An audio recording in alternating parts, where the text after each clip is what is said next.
We're driving a 2025 Subaru Outback in a world filled with SUVs. Why would you choose the last wagon standing? We will discuss. Here's how much the Outback cost. This is fancier than I expected, but that makes sense because this is the touring trim. Lots of stitching, we have leather seats. Yeah, a pleasing interior, but very functional. Plenty of small storage. There's a soft pocket right here, a little nook here to store a phone. There's also a spot in the dash that you can store various items. Thin items, but some items. Throughout the cabin, there are 8 cup holders and bottle holders. These guys in the middle work pretty well, and they've got like a little donut, kind of like getting a phone book for a shorter person. If you have a tiny beverage, they can sit proud. The bottle storage in the doors, though, that's a little bit of a challenge. There's also this center console, which isn't huge, but does feature something quite surprising, a CD player. We talked about Subaru in our Forester review recently. They are the brand that has technologies that I think are completely antiquated. Inevitably, somebody in the comment section's like, I wouldn't make my way through the day without an aux-in and a CD player. So for all you CD fans, it still exists. We also have an aux-in. It still exists. So we do have a phone zone, and once the phone's in there, it's snug and secure. But for my man hands, when this thing is in park, the drive selector makes it very hard to just plug in a USB-C or a USB-A port. Moving to seats, these are particularly comfortable,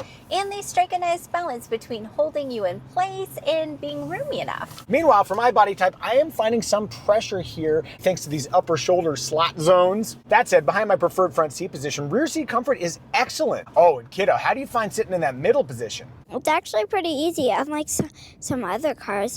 The foot space is great, the hump isn't too low nor too high, and the seat is comfortable. I love it when you can sit in that middle seat, and then I can also sit in that middle seat. At the same time.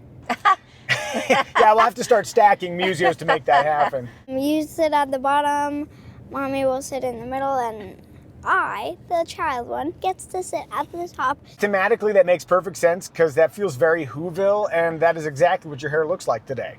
I just wanted to act fun. While I've got your attention, kiddo, how do you find climbing in and out of the Subaru Outback? It's low. I think it's just easy to get in. Well, it's easy for our daughter to climb in. One thing I think is super cool about the Outback with aging relatives, you don't have to climb up into it nor slide down into it. It's just very easy to like ease in laterally. Let's say you had a hip replacement. Getting into an Outback is not going to be a pain. For cargo space, we've got 32.6 cubic feet, and we got a couple of my favorite things back there. A cargo cover, you can store it underneath the load floor. And then underneath that area, there's a little bit of storage. Dig even deeper, a spare tire. If you go with like the Onyx or the Wilderness trims, you get a full-size spare, which is really helpful if you're doing more adventurous off-roading. If you'd like to access more cargo, the seats are a 60-40 split, and you can lower them from the cargo area. I can't believe I failed to mention, if you sit in the back seat, there's a very nice recline function as well. And then what about the latch point situation? There are 3 top tethers and 5 lower anchors, so you can either install car seats on the outboard positions or in the middle. As for safety, it's warning me that I've departed my lane. I really didn't. So thank you for being aggressively safe there. That does speak to the fact that we have a full suite of active driver assist technology under the EyeSight name. The audible notifications for that system are gentle. Sometimes I find them very jarring and they make me drive more dangerously. Yeah, it's like a helpful little bird. Chirp.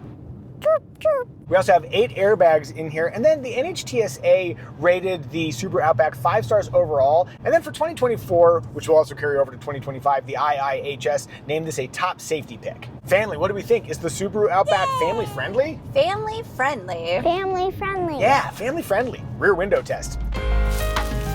All the way down. What is the space you're making? Armrest test. Driving in a comfortable 8 and 4. Easy access to the inboard and outboard armrest. We have no stitching and nothing impeding my elbow comfort. Okay, maybe a little plastic under there, but I'm feeling pretty generous. I'm going to go 75% inboard, 90% outboard. Onward to style. So the Outback we're driving is the 7th generation, and they updated the styling in 2023, and that means that we're getting very, very close to a new Outback. It really looks like a Subaru. Wagony. And a generous helping of body cladding. You know, sometimes you go to Chipotle and the person who works there doesn't follow the rules and they just load you up with guac and meat. It's like that, but with body cladding here. Outside, there are a couple of details worth noting. Headlights come standard with this steering adaptive thing. So when you're driving at night and you turn to the right, the headlights also turn to illuminate that direction. These roof rails are standard. Hey, throw a canoe up there. And then the rear camera here has a standard washer feature. That's not common, but if you're driving on dusty, dirty trails, that makes sure that when you're backing up, you can always see. Clever, functional details on the outside of the Subaru Outback. Just like Flying Eyes Eyewear, whose patented Resilimite construction enables these 1mm thin temples that make them extremely comfortable under a headset or a helmet. They're perfect for pilots, but they also work well when you're driving a car or living your daily life because they're so comfortable and durable. If you'd like to learn more about Flying Eyes Eyewear and save 10%, you can use the promo code Micah, and there's a link in the description below.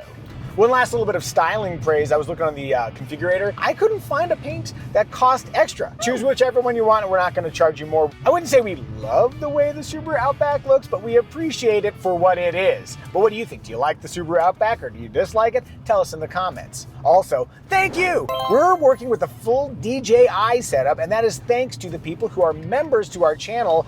So now we don't have to worry about overheating GoPros, and we are thrilled. Thank you guys for supporting us however you do. Moving onward to In Motion. I find it to be a very comfortable cruiser. It manages road impacts deftly. It's fairly quiet. The overall steering ratio is fairly quick, but it's a variable ratio, so not too darty on center, but then the more you turn, the more eagerly it wants to turn. So it's that good combination of stability and agility, which I have dubbed Stagility. It is predictable and confident when cornering, and then I also gain confidence because of the powertrain. I've just floored it, and that is really snappy. Now we've got the more powerful engine. It's a turbocharged 2.5 liter Boxer 4 paired with a continuously variable transmission. Everybody who's watching this now is probably like, oh man, I do not like a CVT. Sorry guys, this is a pretty good CVT. Smooth and kind of natural feeling. It doesn't have that engine racing quality that CVTs of yore had. One time I was doing full throttle acceleration and it was like emulating gear changes, and it felt like when an alien is trying to convince you it's a human, it's like, I am doing human things, I am doing automatic transmission things. I get what you're going for, but you know, you can dial it back a touch. But that's a real like nuanced observation. Generally speaking, the CVT does a really good job. All that said, the base engine is certainly less eager than this one. I think with the base engine, 0 to 60 times are in the 8.5 second range, which is not what I would call snappy. Meanwhile, this will do 0 to 60 in under 6 seconds. So yeah, that would be snappy. I promise to stop saying snappy.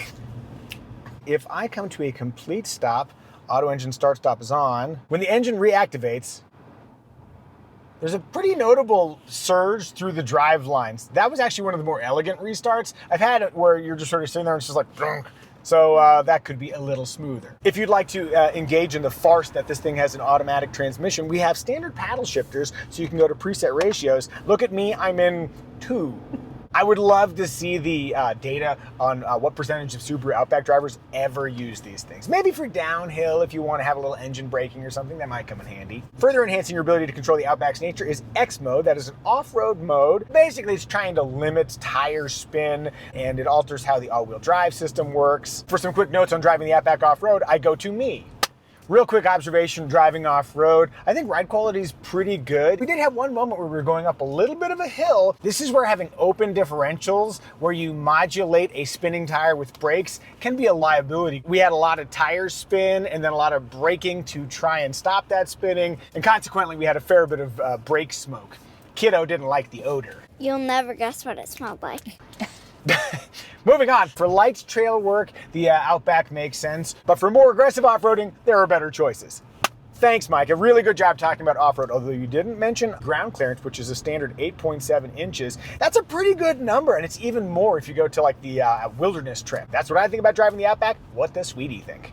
Evie's at the wheel. One thing that I really appreciate here is the notification you get when a car in front of you pulls away. I found that very handy waiting to drop Kiddo off at school.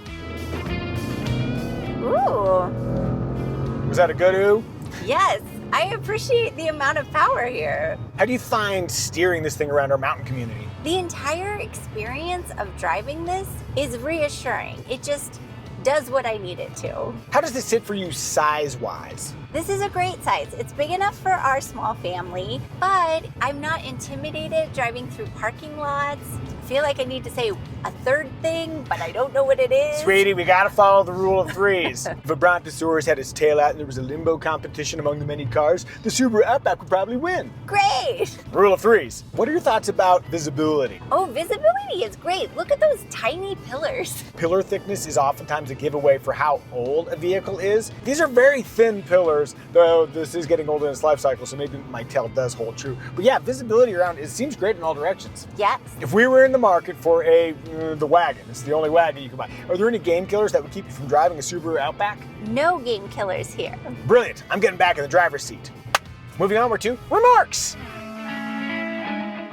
The base infotainment setup is dual 7-inch screens with wired Apple CarPlay and Android Auto. If you go to any trim above the base trim, you get this 11.6-inch screen, which makes the smartphone integration for CarPlay and Android Auto wireless. I like the look of this. The icons are really distinct, different colors. They've made this a cleaner interface by putting the HVAC controls into the infotainment system. I like that there are both sliders and taps. Also, you have physical controls, so you don't have to mess with any of that stuff if you just want to change your general temperature. And look, volume and tune knobs. One slight disappointment, we do not have a 360-degree camera system available, but we do have is a 180-degree front camera. Oh, and if you happen to go to the dealership and you're like, oh man, maybe I should get the 25 instead of the 24, they're exactly the same with this one distinction, the limited trim. If you get a 2025 limited trim, then it comes with a driver distraction system, a heated steering wheel that goes all the way around, and also navigation. So unless you're getting the limited trim, just get the 2024 and save yourself some money.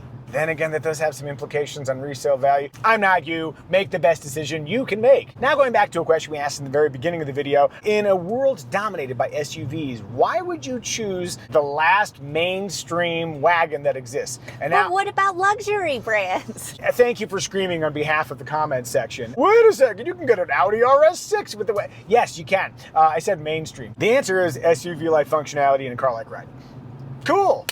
Now, I have no idea why Subaru is the only manufacturer that can still quite successfully sell a wagon, but here we are, and I'm glad they can. And now, let's take a look under the hood in a test inspired by my buddy Brian. Here's how you open the hood on a Subaru Outback.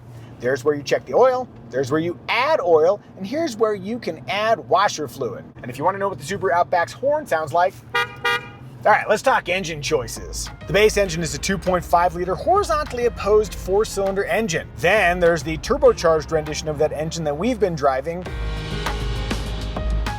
With either engine, a continuously variable transmission comes standard, as does all-wheel drive, and 87 octane is fine. If you want to tow with your Outback, it maxes out at 2,700 pounds with the base engine and 3,500 pounds with the turbo engine. Sweetie. Yes. Will you please share our trim recommendation? I will. Our trim recommendation is which Subaru Outback trim will give you the essential features you'd regret not getting, but at the lowest possible price. You can't get Smart Key access on the base Outback. However, Smart Key access is optional on the premium trim, so we'd recommend getting the premium trim with the $1,400 Option Package 13. That's a fun name. That'll get you an Outback with dual-zone automatic climate control, that 11.6-inch infotainment screen, a cargo cover, a power driver seat, blind spot warning, and Smart Key access. $3,700 more than the base trim, but we think it's well worth it. If you're ready to buy a Subaru Outback of your very own, click the Kelley Blue Book pricing link in the description below to learn how much you should spend on an Outback and how much you can get for your current car on trade-in. As for competitors, there are none, really. But if you wanted to get something similar, maybe the Chevy Blazer, perhaps the new Nissan Murano, or maybe the most direct competitor is the Honda Passport. Did we miss any remarks? If so, tell us in the comment section. And now, it's our daughter's time to shine. Child, can you tell us what is your favorite feature in the Subaru Outback? The rear seat heaters, and it's not the reason you'd expect. It's because I can annoy the person in the other seat by turning on their seat heater when it's 100 degrees out. Child, you're adorable, playful, and a monster.